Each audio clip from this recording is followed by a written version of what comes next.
Hello, dear bankers. Welcome to EduTap. So, in today's session, we are starting with the new series that is Jab on the Go series. तो आज हमारा first lecture है जिसमें हम discuss करेंगे banking के बारे में.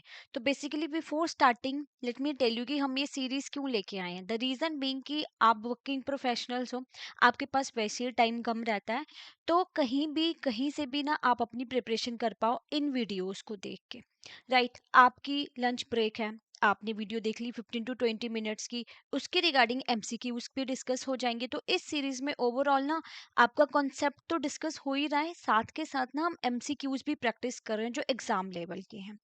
तो स्टार्ट करते हैं with our very first lecture जिसमें हम बैंकिंग के बेसिक के बारे में बात करेंगे. बैंकिंग की डेफिनेशन, कस्टमर कौन होता है और डिफरेंट टाइप ऑफ डिपॉजिट्स के बारे में आज हम डिस्कस करने वाले हैं. तो सबसे पहले बैंकिंग को डिफाइन किया गया है हमारा अंडर बैंकिंग रेगुलेशन एक्ट 1949. तो जो हमारा सेक्शन 5B है बैंकिंग रेगुलेशन एक्ट का, वो क्या बोलता है कि बैंकिंग का मतलब क्या होता है कि हम डिपॉजिट्स को एक्सेप्ट करते हैं. किस पर्पस के लिए? फॉर द लेंडिंग और इन्वेस्टमेंट्स ऑफ डिपॉजिट. और किससे रिसीव कर रहे हैं हम? From public. तो ये बेसिक एक बैंकिंग की डेफिनेशन है. और कौन से एक्ट के कौन से सेक्शन में दी गई है? According to section 5B of banking regulation act. तो यही क्वेश्चन जो है आपका इस बार के एग्जाम में पूछा गया था कि कौन से सेक्शन में है बैंकिंग रेगुलेशन एक्ट के. तो कई बार ना ये क्वेश्चन बार बार रिपीट होता रहता है, तो वी शुड नो कि कौन से सेक्शन में बैंकिंग को डिफाइन किया गया है. तो बैंकिंग, हम पब्लिक से पैसा ले रहे हैं और उस पैसे को यूज कर रहे हैं आगे लोन की फॉर्म देने में. कौन यूज कर रहा है? बैंक. उसको लोन की फॉर्म में देता है पब्लिक के पैसे को ही, या इन्वेस्टमेंट्स के तौर पे यूज करता है. तो जो पैसा हम पब्लिक से रिसीव करते हैं that will B repayable on demand. यानी कि मैंने बैंक में अकाउंट ओपन किया है, बैंक मुझे खुद से पैसे देने नहीं आता है, मुझे वहां पे डिमांड करनी है. I have to withdraw that money. तो वो किस वे से विड्रॉ की जा सकती है? चेक के थ्रू भी, ड्राफ्ट के थ्रू, ऑर्डर, या अदरवाइज कोई और मीन भी हो सकते हैं. आजकल तो आप ऑनलाइन बैंकिंग ही यूज करते हो, तो पैसे ट्रांसफर करने हैं हम कर लेते हैं.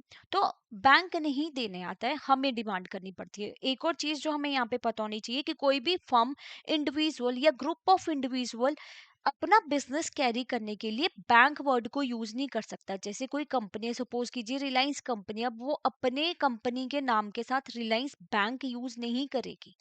ठीक है, तो इसके लिए ये एक प्रॉपर जो है कंपनी एक्ट में रजिस्ट्रेशन होना जरूरी होता है बैंक का. और साथ के साथ कोई इंडिविजुअल भी, फर्म की तो बात कर ली, कोई इंडिविजुअल या ग्रुप ऑफ इंडिविजुअल है तो वो भी बैंक वर्ड को यूज नहीं कर सकते हैं. देन जो हम डिपॉजिट्स लेते हैं ना, वो हमने सिर्फ लैंडिंग और इन्वेस्टमेंट्स के लिए यूज करने हैं. जो पैसा पब्लिक से लिया, बैंक क्या करता है उस पैसे का? You all are banker, your daily in day to day activities आप यही सब करते हो. तो हम जो पैसा पब्लिक से ले रहे हैं उसको लोन की फॉर्म में दे रहे हैं, या बैंक इन्वेस्टमेंट्स करता है और उस पर इंटरेस्ट अर्न करता है. तो हमने ये पैसा ना ऐसे नहीं करना है कि जो पब्लिक से पैसा लिया है कि हम उसको, उस पैसे से कोई कपड़ा खरीद ले या कोई अपना सामान खरीद ले. लैंडिंग और इन्वेस्टमेंट्स के लिए यूज होगा. तो deposit should be from public. हम पब्लिक से पैसा ले रहे हैं, पब्लिक का पैसा ही तो लोन की फॉर्म में दे रहे हैं. तो यहाँ पे हम ये जो निधि कंपनीज होती हैं आपकी, मल्टी बेनिफिट सोसाइटीज होती हैं, इनसे हम पैसा नहीं लेते हैं, हम पब्लिक से पैसा ले रहे हैं.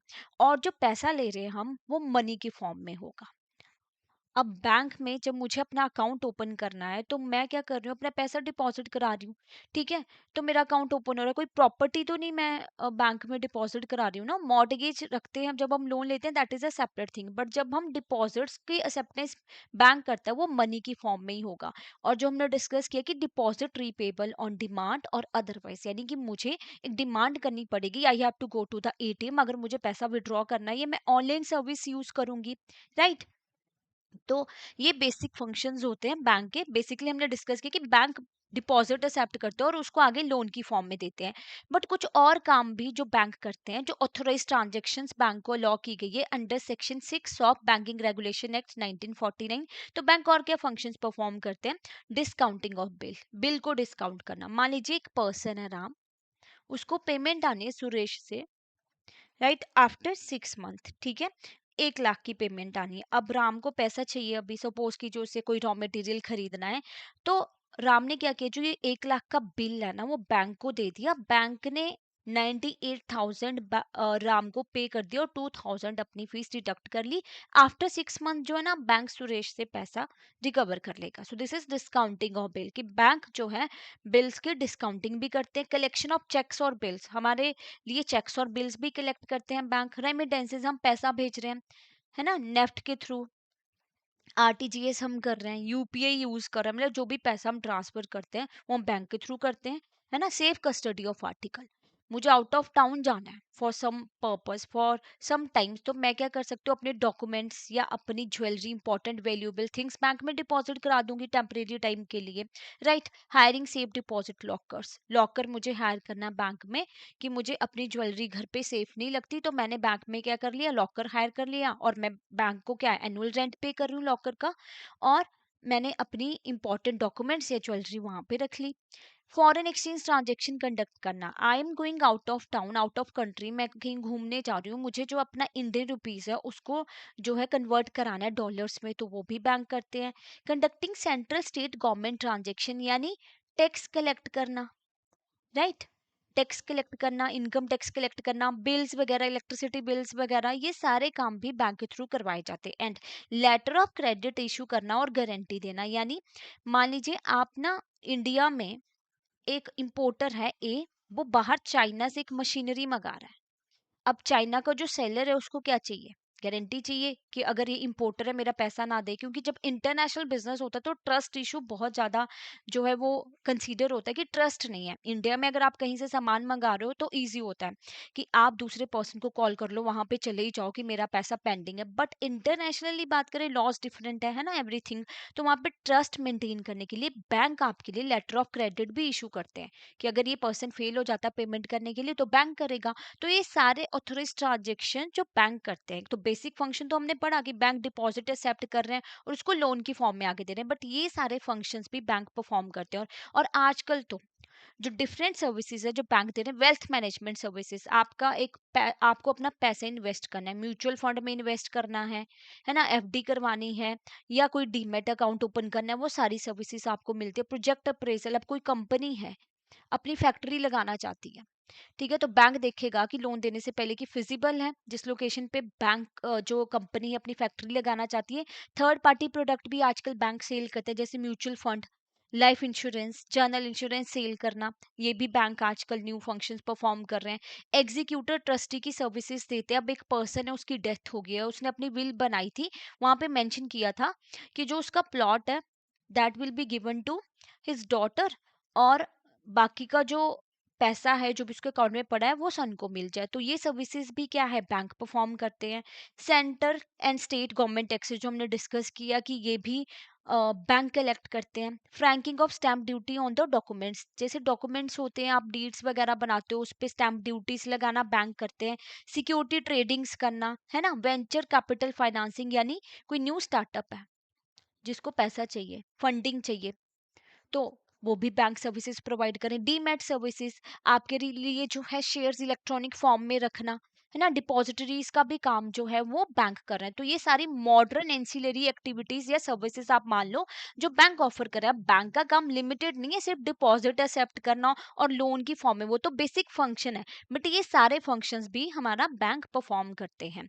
देन अब कस्टमर कौन है, देखो इस पर्टिकुलर चैप्टर में जो बैंकर कस्टमर रिलेशनशिप का चैप्टर है, मैं आज के इस पार्ट में हम बेसिक थिंग्स डिस्कस कर रहे हैं। तो कस्टमर के बारे में हमें जानना जरूरी है कि कस्टमर कौन होता है। बेसिकली कोई भी पर्सन या एंटिटी जिसका अकाउंट है या बिजनेस रिलेशनशिप है बैंक के साथ, या कोई ट्रांजेक्शन कंडक्ट कर रहा है, उसको कस्टमर बोला जाएगा।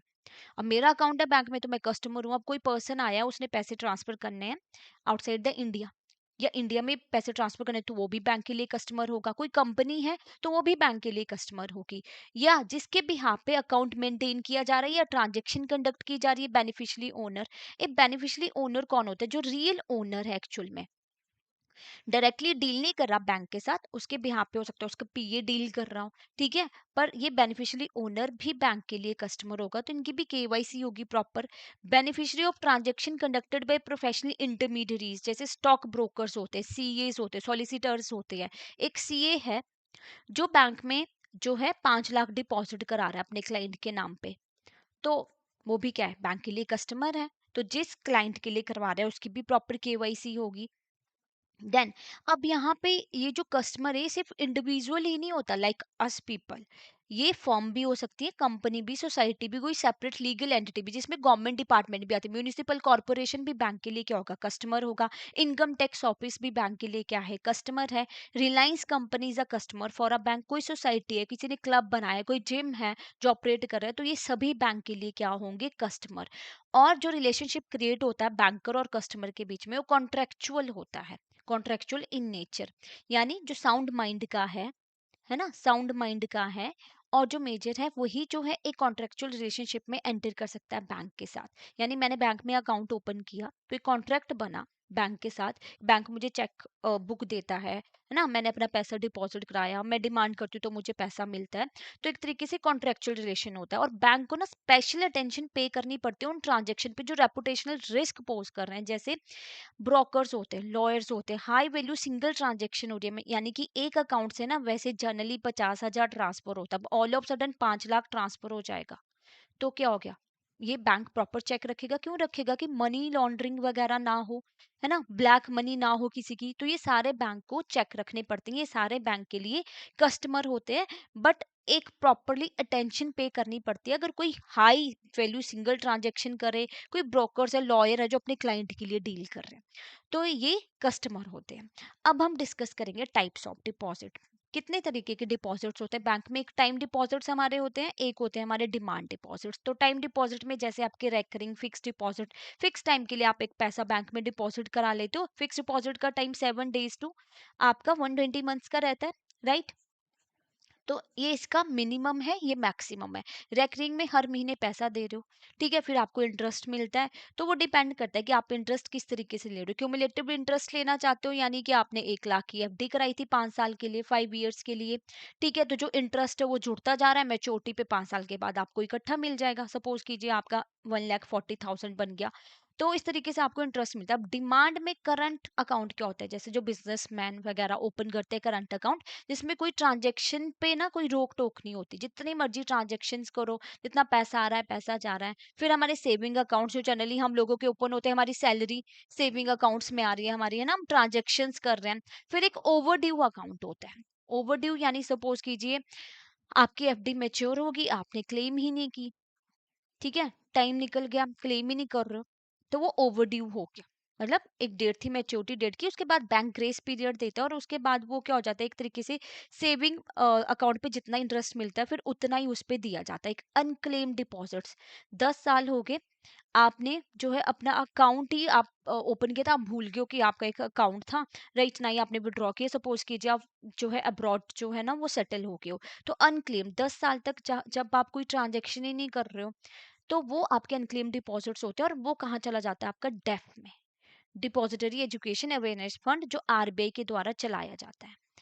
तो ये डिफरेंट टाइप्स ऑफ डिपॉजिट्स होते हैं। अब आपका ना एग्जाम लास्ट ईयर एक क्वेश्चन पूछा गया था ग्रीन डिपॉजिट्स के ऊपर, जो कि आपके बुक में नहीं है कि ग्रीन डिपॉजिट्स होता क्या है, बट वी शुड नो कि ग्रीन डिपॉजिट्स क्या है, बिकॉज इस सीरीज के थ्रू हम सब कुछ कवर करेंगे जो एग्जाम के पॉइंट ऑफ व्यू से तो इंपॉर्टेंट है, और बेसिकली कॉन्सेप्ट अंडरस्टैंड करेंगे। क्योंकि अभी एग्जाम में क्या देखा है, जो क्वेश्चंस पूछे गए हैं ज्यादातर केस स्टडी बेस्ड क्वेश्चंस आए हैं ना, मिक्स किया कॉन्सेप्ट्स को, डीप कॉन्सेप्ट्स की अंडरस्टैंडिंग को टेस्ट किया गया है। तो we are going to do each and everything through this series. हम चैप्टर में कोई भी ऐसा टॉपिक नहीं छोड़ेंगे कि जिससे हमें लगे कि कॉन्सेप्ट क्लियर नहीं हो रहा, राइट। तो ग्रीन डिपॉजिट्स बेसिकली फिक्स्ड और टर्म डिपॉजिट्स होते हैं जो स्पेसिफिकली डिजाइन किए गए हैं फाइनेंस करना है ग्रीन सेक्टर्स को, ठीक है। एक रेगुलर डिपॉजिट्स के जैसे ही होते हैं, यानी कि मैंने सपोज कीजिए एफडी कराई बैंक में, है ना, बैंक में मैंने एफडी कराई कितने की, मान लीजिए 2 लाख की। अभी ग्रीन डिपॉजिट्स का मतलब क्या हो, जो एफडी का ये 2 लाख का पैसा है ना, बैंक कौन से प्रोजेक्ट्स में इन्वेस्ट करेगा, क्योंकि बैंक का काम क्या है, लोन देना और इन्वेस्टमेंट्स करना। तो बैंक कहाँ पे इन्वेस्ट करेगा, एनवायरमेंट रिलेटेड प्रोजेक्ट्स में पैसा लगाएगा। तो इनडायरेक्टली मेरा रोल भी हो गया कि मैंने एनवायरमेंट के लिए कुछ किया, ठीक है। एफडी पे जो मुझे इंटरेस्ट मिलना वो तो नॉर्मली मिलेगा ही, बट इनडायरेक्टली जो मेरा पैसा है वो ऑन एनवायरमेंट रिलेटेड प्रोजेक्ट्स में चला गया, जैसे सोलर पावर पैनल्स वगैरह, है ना, जो ग्रीन सेक्टर्स, ग्रीन इंफ्रास्ट्रक्चर से रिलेटेड है सेक्टर्स, उनमें पैसा इन्वेस्टमेंट करना। तो कॉर्पोरेट और इंडिविजुअल कस्टमर इन्वेस्ट कर सकते हैं हमारा ग्रीन डिपॉजिट्स में। देन आपके एक हाइब्रिड डिपॉजिट्स होते हैं। वो कौन से डिपॉजिट्स हैं? सेविंग और फिक्स्ड का क्या है? एक मिक्स है। तो फ्लेक्सी डिपॉजिट्स इनको बोला जाता है, एक तरीके से ब्लेंड है सेविंग अकाउंट्स और फिक्स्ड डिपॉजिट्स का। क्या है कि मेरे सेविंग अकाउंट में 1 लाख है, तो मैंने क्या इंस्ट्रक्शंस दी है कि अगर मेरे अकाउंट में 50,000 से ज्यादा जब भी पैसा होगा ना, तो वो मेरे फिक्स्ड डिपॉजिट्स में ट्रांसफर कर दो। तो ये हो गया आपके हाइब्रिड डिपॉजिट। इससे क्या होगा? मुझे इंटरेस्ट अर्न होगा ज्यादा। ठीक है, तो एक लिमिट से जब पैसा ज्यादा आपके एक अकाउंट में हो जाएगा तो फिक्स्ड में चला जाएगा। फिक्स से अगर आप इंटरेस्ट जो अपने सेविंग में भी ट्रांसफर कर सकते हो। तो ये होते हैं आपके hybrid deposits. Then deposit accounts for NRI. देखो, एनआरआई के लिए जो डिपॉजिट्स अकाउंट्स है ना, सेपरेट से एक चैप्टर है जिसमें हम डिटेल में डिस्कस करेंगे इनके बारे में। अब थोड़ा सा बेसिक डिटेल जान लेते हैं कि कौन कौन से अकाउंट्स रहते हैं हमारे एनआरआई के लिए। NRE, that is your non resident external account. फिर आपका आता है NRO, non resident ordinary account. Then FCNR, that is foreign currency non resident bank. ये 3 तरह के डिपॉजिट बैंक अकाउंट्स है जो एनआरआई के लिए ऑफर किए जाते हैं। एफसीएनआर ना, एफ से याद रखिए एफटी, यानी जो एनआरआई है अगर उन्होंने इंडिया में एफडी ओपन करनी है तो एफसीएनआर अकाउंट ओपन होगा। ठीक है, तो एनआरई अकाउंट में जो पैसा आप कमा रहे हो ब्रॉड में, वो यहाँ पे इंडिया में अकाउंट ओपन करके उसमें ट्रांसफर कर सकते हो। NRO account, non resident ordinary account, basically जो आप इंडिया में ना रेंट वगैरह अर्न कर रहे हो, तो आपकी एक प्रॉपर्टी उस पर जो रेंट आ रहा है, जो इनकम जनरेट हो रही है, आप इस अकाउंट में रख सकते हो। इस पे ना रीपैट्रिएशन की एक लिमिट होती है।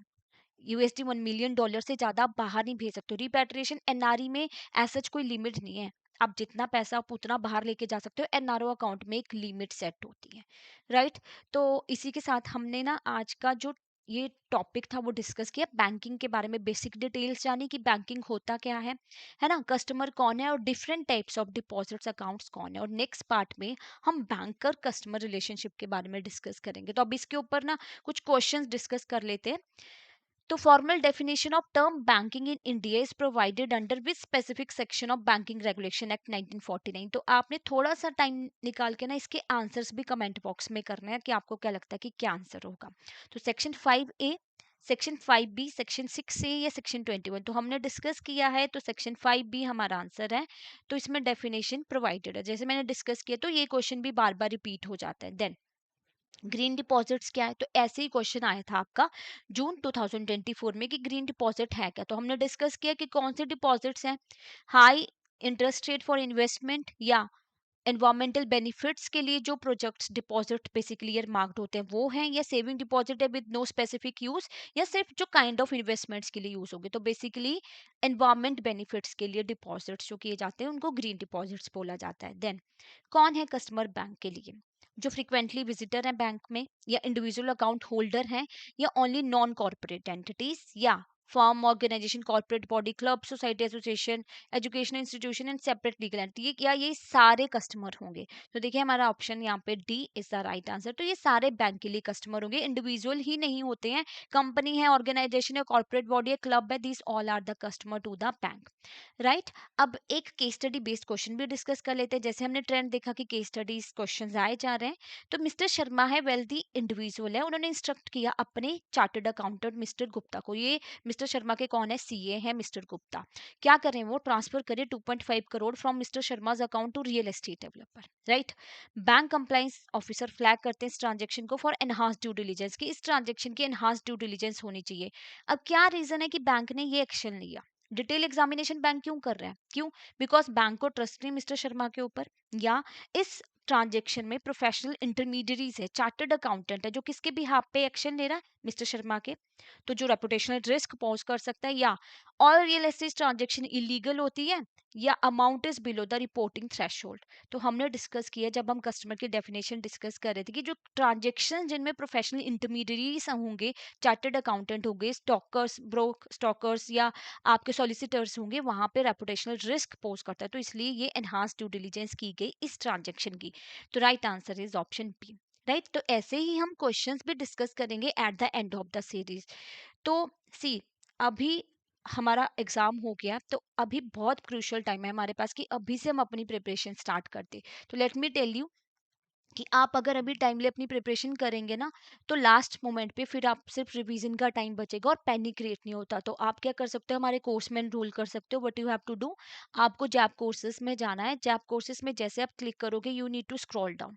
तो आपको थोड़ा सा स्क्रॉल डाउन करना है, you will see here complete master course है जिसमें ना आपको लाइव क्लासेस मिलती है just before the exam, concept classes आपको मिलेगी, कॉन्सेप्ट नोट्स, मॉक टेस्ट, और यहाँ पे आपको कोड यूज करना है bank 75 to get flat 75% of.